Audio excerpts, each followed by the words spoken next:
प्यारे बच्चों, कैसे हैं आप सब। आशा करती हूँ आप सब अच्छे होंगे, स्वस्थ होंगे। स्वागत है आपका इस कक्षा में। आइए आज हम पढ़ते हैं व्याकरण का पाठ 20 अपठित गद्यांश। अपठित जो पहले ना पढ़ा गया हो प्लस गद्यांश यानी गद्य का अंश, अर्थात गद्य का ऐसा अंश जिसे पहले ना पढ़ा गया हो, मतलब हमने उसको अपनी पुस्तक में पढ़ा ही नहीं है।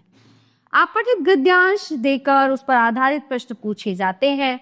इससे रचनात्मक कौशल व समझने की योग्यता का विकास होता है।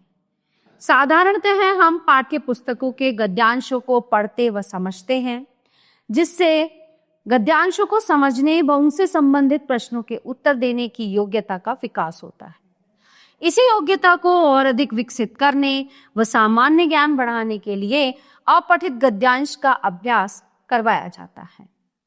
अपठित गद्यांश को समझने व उससे संबंधित प्रश्न हल करने के लिए निम्नलिखित बिंदुओं को ध्यान में रखना आवश्यक है। सबसे पहले गद्यांश को 2 बार ध्यानपूर्वक पढ़ना चाहिए। उसके बाद दिए गए प्रश्नों के उत्तर लिखने चाहिए। उत्तर हमेशा अपने शब्दों में ही लिखने चाहिए। तो चलिए एक हम देखते हैं उदाहरण के तौर पर एक गद्यांश जो है उसको पढ़ते हैं और उसके प्रश्नों के उत्तर हम देखते हैं। चलना मनुष्य का स्वभाव है। पानी भी चलता है, हवा भी चलती है, समय भी चलता है और मनुष्य भी चलता है। प्राचीन समय में एक स्थान से दूसरे स्थान पर पहुंचने के लिए मनुष्य मीलों पैदल यात्रा करता था। कई बार यात्रा इतनी लंबी हो जाती थी कि वर्षों लग जाते थे। फिर पालकियों का प्रयोग किया जाने लगा।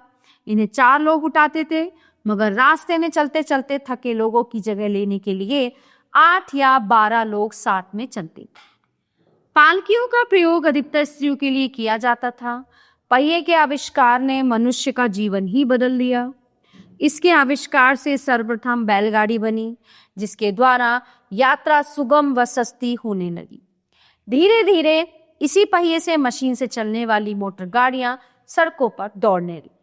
तो गद्यांश के लिए उचित शीर्षक क्या होना चाहिए? पहिए का आविष्कार। प्राचीन समय में मनुष्य कैसे यात्रा करता था? प्राचीन समय में मनुष्य पैदल यात्रा करता था। पालकियों का प्रयोग किन के लिए किया जाता था? पालकियों का प्रयोग अधिकतर स्त्रियों के लिए किया जाता था। पालकी कितने लोग उठाते थे? पालकी 4 लोग उठाते थे। पालकी जो है वो 4 लोग उठाते थे। पहिए के आविष्कार के बाद यातायात के किस साधन का निर्माण हुआ? तो पहिए के आविष्कार के बाद सर्वप्रथम बैलगाड़ी का निर्माण। बच्चों इसी तरह से हमको गद्यांश के जो है पढ़कर गद्यांश को प्रश्नों के उत्तर दे रही होते हैं। तो प्यारे बच्चों ये पाठ पे समाप्त होता है। आशा करती हूँ आपको अच्छे से समझ आया होगा। मिलते हैं अगली कक्षा में। धन्यवाद।